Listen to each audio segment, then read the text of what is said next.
Vida de San Francisco de Borja. La familia Borja era una de las más célebres del Reino de Aragón, en España.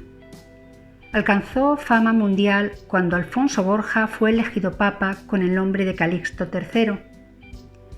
A fines del mismo siglo hubo otro papa Borja, Alejandro VI, quien tenía 4 hijos cuando fue elevado al pontificado. Para dotar a su hijo Pedro, compró el ducado de Gandía, en Valencia, España. Pedro, a su vez, lo legó a su hijo Juan, quien fue asesinado poco después de su matrimonio. Su hijo, el tercer duque de Gandía, se casó con la hija natural de un hijo de Fernando V de Aragón. De este matrimonio nació el 28 de octubre de 1510 Francisco de Borja y Aragón, nuestro santo, quien era nieto de un papa, Alejandro VI, y de un rey, Fernando II de Aragón, llamado el Católico, y además primo del emperador Carlos V. Una vez hubo terminado sus estudios, a los 18 años, Francisco ingresó en la corte del emperador. Por entonces ocurrió un incidente cuya importancia no había de verse sino más tarde. En Alcalá de Henares, Francisco quedó muy impresionado a la vista de un hombre a quien se conducía a la prisión de la Inquisición. Ese hombre era Ignacio de Loyola. Padre de familia y virrey de Cataluña. Se casó a los 19 años con Leonor de Castro y tuvo 8 hijos. Al año siguiente recibió del emperador el título de Marqués de Lombay. A los 29 años, Carlos V le nombró virrey de Cataluña, entre 1539 y 1543, cuya capital es Barcelona. Años después, Francisco solía decir: «Dios me preparó en este cargo para ser general de la Compañía de Jesús».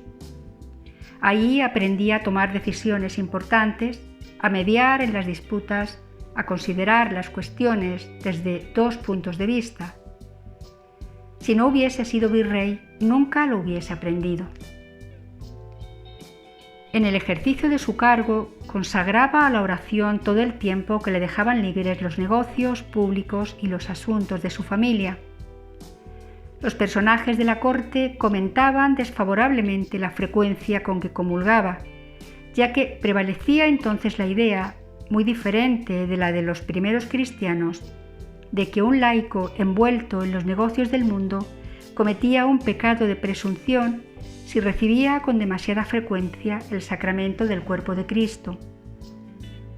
En una palabra, el virrey de Cataluña veía con otros ojos y oía con otras orejas que antes, y además hablaba con otra lengua, porque su corazón había cambiado. En Barcelona se encontró con San Pedro de Alcántara y con el beato jesuita Pedro Fabre. Este último encuentro, veremos después, fue decisivo para Francisco. Modelo de hombre cristiano. En 1543, a la muerte de su padre, heredó el ducado de Gandía. Como el rey Juan de Portugal se negó a aceptarle como principal personaje de la corte de Felipe II, quien iba a contraer matrimonio con su hija, Francisco renunció al virreinato y se retiró con su familia a Gandía. Ello constituyó un duro golpe para su carrera pública, y desde entonces el duque empezó a preocuparse más de sus asuntos personales. En efecto, fortificó la ciudad de Gandía para protegerla contra los piratas berberiscos, construyó un convento de dominicos en Lombay y reparó un hospital. Por entonces, el obispo de Cartagena escribió a un amigo suyo: «Durante mi reciente estancia en Gandía pude darme cuenta de que don Francisco es un modelo de duques y un espejo de caballeros cristianos. Es un hombre humilde y verdaderamente bueno, un hombre de Dios en todo el sentido de la palabra. Educa a sus hijos con un esmero extraordinario y se preocupa mucho por su servidumbre. Nada le agrada tanto como la compañía de los sacerdotes y religiosos». El encuentro con la muerte le da nueva vida. He aquí la historia. El mismo año que fue nombrado virrey de Cataluña, Francisco recibió la misión de conducir a la sepultura real de Granada los restos mortales de la emperatriz Isabel. Él la había visto muchas veces rodeada de aduladores y de todas las riquezas de la corte. Al abrir el ataúd para reconocer el cuerpo, la cara de la difunta estaba ya en proceso de descomposición. Francisco entonces entonó su famosa resolución: no servir nunca más a un señor que pudiese morir. Comprendió profundamente la caducidad de la vida terrena. Algunos años más tarde, estando enferma su esposa, pidió a Dios su curación y una voz celestial le dijo: «Tú puedes escoger para tu esposa la vida o la muerte, pero si prefieres la vida, esta no será ni para tu beneficio ni para el suyo». Derramando lágrimas respondió: «Que se haga vuestra voluntad y no la mía». La muerte de doña Leonor, su esposa, ocurrida en 1546, supuso un gran dolor para Francisco. El más joven de sus 8 hijos tenía apenas 8 años cuando ella murió. El mismo año, el beato Pedro Fabre se detuvo unos días en Gandía y Francisco hizo los ejercicios espirituales de San Ignacio de Loyola. El 2 de junio hizo los votos de castidad, de obediencia y de entrar en la compañía de Jesús. El beato Fabre partió de ahí a Roma, llevando un mensaje del duque a San Ignacio, comunicando al fundador de la Compañía de Jesús que había hecho voto de ingresar en la orden. San Ignacio se alegró mucho de la noticia. Sin embargo, aconsejó al duque que difiriese la ejecución de sus proyectos hasta que terminase la educación de sus hijos y que, mientras tanto, tratase de obtener el grado de doctor en teología en la Universidad de Gandía, que acababa de fundar. También le aconsejaba que no divulgase su propósito, pues el mundo no tiene orejas para oír tal estruendo. Francisco obedeció puntualmente, pero al año siguiente fue convocado a asistir a las Cortes de Aragón, lo cual estorbaba el cumplimiento de sus propósitos. En vista de ello, San Ignacio le dio permiso de que se hiciese en privado la profesión. 3 años después, el 31 de agosto de 1550, cuando todos los hijos del duque estaban ya colocados, partió éste para Roma. Se encontró con San Ignacio y, después de renunciar al ducado de Gandía, ingresó en la Compañía de Jesús a la edad de 39 años. 4 meses más tarde volvió a España y se retiró a una ermita de Doñate en las cercanías de Loyola. Desde ahí obtuvo el permiso del emperador para traspasar sus títulos y posesiones a su hijo Carlos. Enseguida se rasuró la cabeza y la barba, tomó el hábito clerical y recibió la ordenación sacerdotal en la semana de Pentecostés, el 26 de mayo de 1551. El duque, que se había hecho jesuita, se convirtió en la sensación de la época. El Papa concedió indulgencia plenaria a cuantos asistiesen a su primera misa en Vergara, y la multitud que congregó fue tan grande que hubo que poner el altar al aire libre. Su propósito de renunciar a los honores se vio también probado en la vida religiosa. Carlos V lo propuso como cardenal, pero Francisco no aceptó. Los superiores de la casa de Oñate le nombraron ayudante del cocinero. Su oficio consistía en acarrear agua y leña, en encender la estufa y limpiar la cocina. Cuando atendía a la mesa y cometía algún error, el santo duque tenía que pedir perdón de rodillas a la comunidad por servirla con torpeza. Inmediatamente después de su ordenación, empezó a predicar en la provincia de Guipúzcoa y recorría los pueblos haciendo sonar una campanilla para llamar a los niños al catecismo y a los adultos a la instrucción. Por su parte, el superior de Francisco le trataba con la severidad que le parecía exigir la nobleza del duque. Indudablemente que el santo sufrió mucho en aquella época, pero jamás dio la menor muestra de impaciencia. En cierta ocasión, en que se había abierto una herida en la cabeza, El médico le dijo al vendársela: «Temo, Señor, que voy a hacer algún daño a vuestra gracia». Francisco respondió: «Nada puede herirme más que ese tratamiento de dignidad que me dais». Después de su conversión, el duque empezó a practicar penitencias extraordinarias. Era un hombre gordo, pero su talle empezó a estrecharse rápidamente. Aunque sus superiores pusieron coto a sus excesos, San Francisco se las ingeniaba para inventar nuevas penitencias. Más tarde, admitía que, sobre todo antes de ingresar en la Compañía de Jesús, había mortificado su cuerpo con demasiada severidad. Durante algunos meses predicó fuera de Oñate. El éxito de su predicación fue inmenso. Numerosas personas le tomaron por director espiritual. Él fue de los primeros en reconocer el valor grandísimo de Santa Teresa de Jesús. Después de obrar maravillas en Castilla y Andalucía, se sobrepasó a sí mismo en Portugal. San Ignacio le da el cargo de provincial. San Ignacio le nombró provincial de la Compañía de Jesús en España. San Francisco de Borja dio muestras de su celo y, en toda ocasión, expresaba su esperanza de que la Compañía de Jesús se distinguiese en el servicio de Dios por 3 normas: la oración y los sacramentos, la oposición a la mentalidad del mundo y la perfecta obediencia. Esas eran las características del alma del santo. Dios utilizó a San Francisco de Borja para establecer la nueva orden en España. Fundó una multitud de casas y colegios durante sus años como general. Ello no le impedía, sin embargo, preocuparse por su familia y por los asuntos de España. Por ejemplo, dulcificó los últimos momentos de Juana la Loca, quien había perdido la razón 50 años antes a raíz de la muerte de su esposo. El año siguiente, poco después de la muerte de San Ignacio, Carlos V abdicó, se enclaustró en el monasterio de Yuste y mandó llamar a San Francisco. El emperador nunca había sentido predilección por la Compañía de Jesús y declaró al santo que no estaba contento de que hubiese escogido esa orden.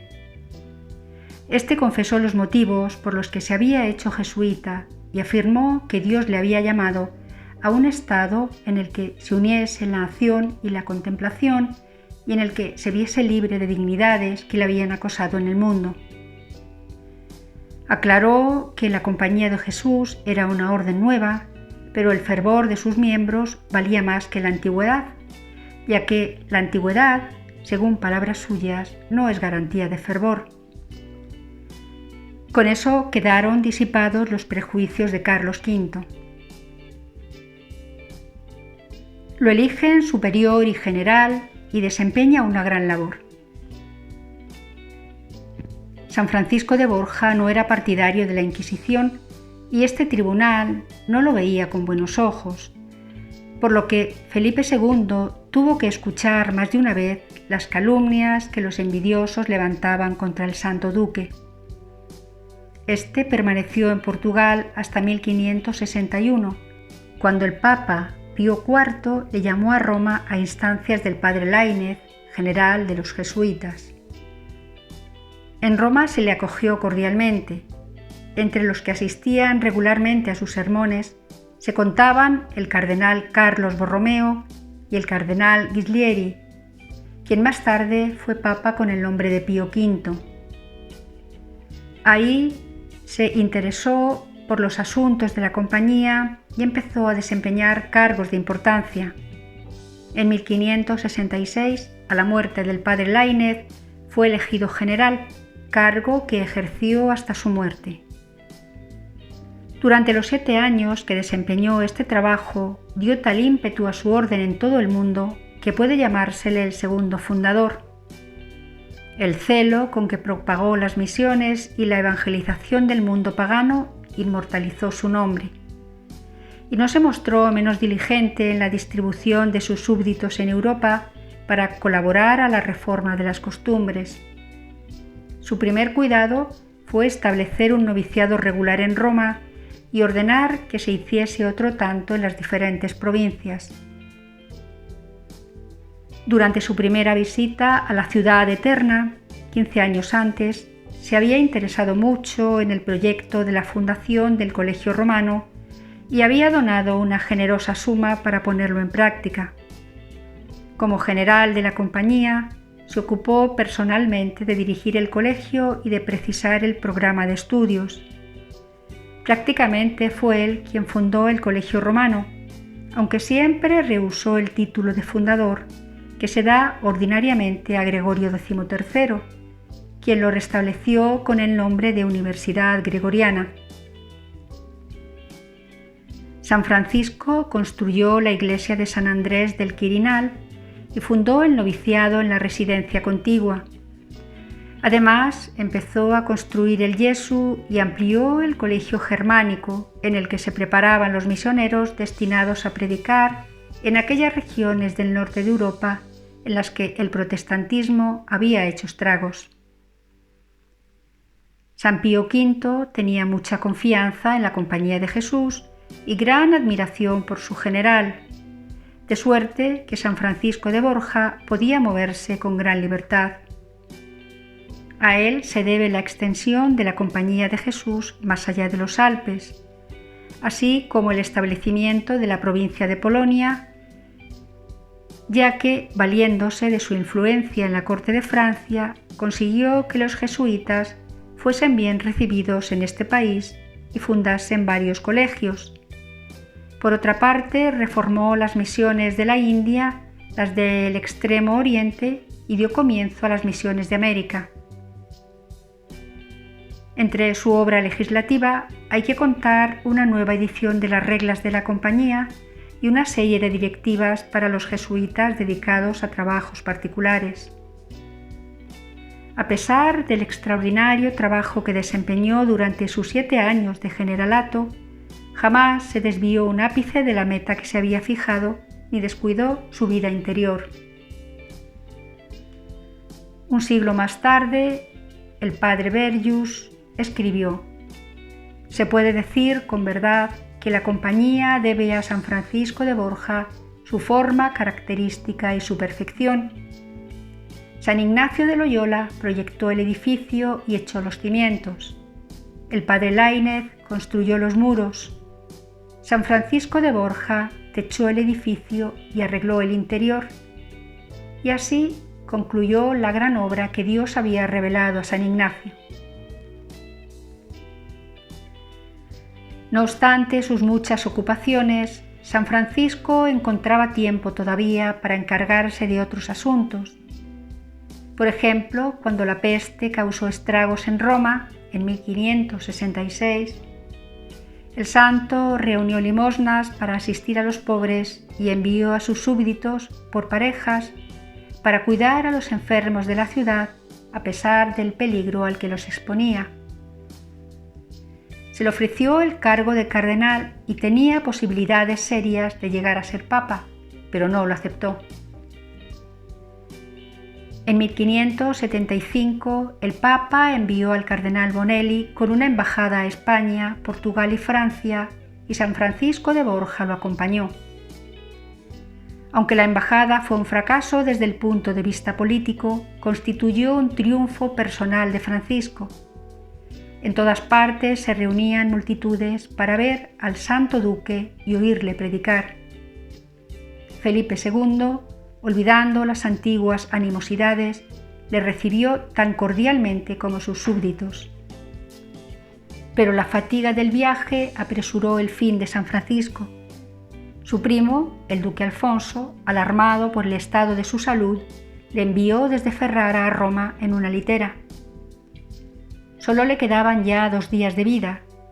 Por intermedio de su hermano Tomás, San Francisco envió sus bendiciones a cada uno de sus hijos y nietos y, a medida que su hermano repetía los nombres de cada uno, oraba por ellos. Tenía una profunda devoción a la Eucaristía y a la Virgen Santísima. Gravemente enfermo, cuando solo le quedaban 2 días de vida, quiso visitar el santuario mariano de Loreto. Cuando el santo perdió el habla, un pintor entró a retratarle. Al verlo, San Francisco manifestó su desaprobación con la mirada y el gesto y no se dejó pintar. Murió a la medianoche del 30 de septiembre de 1572. Según la expresión del padre Drobrick, fue uno de los hombres más buenos, amables y nobles que había pisado nuestro pobre mundo. Su humildad. Desde el momento de su conversión, San Francisco de Borja, que fue canonizado en 1671, cayó en la cuenta de la importancia y la dificultad de alcanzar la verdadera humildad y se impuso toda clase de humillaciones a los ojos de Dios y de los hombres. Cierto día, en Valladolid, donde el pueblo recibió al santo en triunfo, el padre Bustamante observó que Francisco se mostraba todavía más humilde que de ordinario y le preguntó la razón de su actitud. Él replicó: «Esta mañana, durante la meditación, caí en la cuenta de que mi verdadero sitio está en el infierno y tengo la impresión de que todos los hombres, aun los más tontos, deberían gritarme: ve a ocupar tu sitio en el infierno». Un día confesó a los novicios que durante los 6 años que llevaba meditando la vida de Cristo, se había puesto siempre en espíritu a los pies de Judas, pero que recientemente había caído en la cuenta de que Cristo había lavado los pies del traidor y por ese motivo ya no se sentía digno de acercarse ni siquiera a Judas. Francisco no se dejó engañar por el mundo. Sabiéndose nada, confió todo en Jesucristo y logró la santidad. En mayo de 1931, su cuerpo, venerado en la Casa Religiosa de Madrid, resultó quemado en el incendio que causaron los revolucionarios. San Francisco de Borja ruega por nosotros.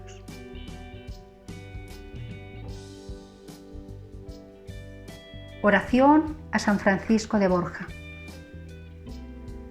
Admirable San Francisco de Borja, grande en la tierra, pero mucho mayor en el cielo, por tus admirables virtudes y ejemplo de príncipes y señores, guía de sacerdotes, modelo de religiosos y prelados, celosísimo del bien de las almas, que has merecido del Señor gracia especial para librar de las enfermedades a tus devotos, conservarles el honor y hacer que recobren la buena fama, para apaciguar discordias, aplacar terremotos y librar de sus estragos a tantos pueblos que os invocan por protector y patrono, alcánzame del Señor buen uso de las riquezas, paciencia en las adversidades, desprecio de las pompas y vanidades del mundo, salud y bienestar del cuerpo, lo que convenga para mi salvación, y sobre todo, imitación perfecta de tus virtudes para gozar contigo de la presencia de Dios en el cielo por los siglos de los siglos sin fin. Amén.